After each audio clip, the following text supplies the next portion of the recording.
London's infrastructure has always been on the cutting edge, whether it was the early seafaring days or an underground system that was top-notch for the world. It was 400 years ago that Sir Hugh Middleton and his team built the first scheme to bring water into London. They invested in the future of this city. We need to be doing the same. Well, the key challenges that faces the London Infrastructure Plan is to accommodate the growth that any global city will go through in the next 10 years if they want to retain their preeminence in the world. And London wants to do that. I think the government would argue we've got an infrastructure plan in the UK now, but how do we turn a document into something that's really alive? We're planning decades out into the future. A lot of the infrastructure that was built 100, 150 years ago, so we're really living on the past. What we need to be doing now is investing for the future. The first and most obvious challenge is space, needing to work people and commerce in a very tight, geographically locked spot. You've got to come up with better ways to use it. National Grid's been investing increasingly in infrastructure the last 5 years. We're building 32 kilometres of tunnels under London to increase and modernise the flow of power into the heart of the city.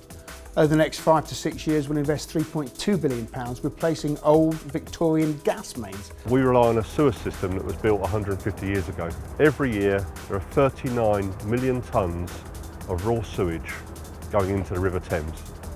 In this day and age, that can't be right. Now we're looking to build the Thames Tideway Tunnel to upgrade the sewer system, not only for today, but for the next 100 years. And one of the challenges that we've been facing is collaboration. The public hate the fact that utilities and other businesses seem to come sequentially rather than coming and doing a job at the same time, working with the boroughs, working with the Mayor's office. How can we coordinate? Today there is much more thought about what London should be like, what infrastructure needs are over much longer term. You're looking at growing to 10 million people by 2030, and you've got to envision 2050. And whether that's intra-city air travel, mail delivered automatically, all of those things need to be able to be added into the built environment that we're creating right now for 2030. How do we get people to and from London to be able to communicate globally, interact globally? Crossrail will bring 10% more public transport capacity to London. And indeed, in addition to that, will create new areas of regeneration that will enable this city to continue to grow. We think about the sort of scenarios, the energy mix, the demand we're going to have in the future though. One thing we realise is we just don't know the answers. The challenge is going to get greater and greater. We cannot sit on our hands and do nothing. 2 years ago, during the Olympics, we came horribly close to London running out of water. London needs a water supply for the future.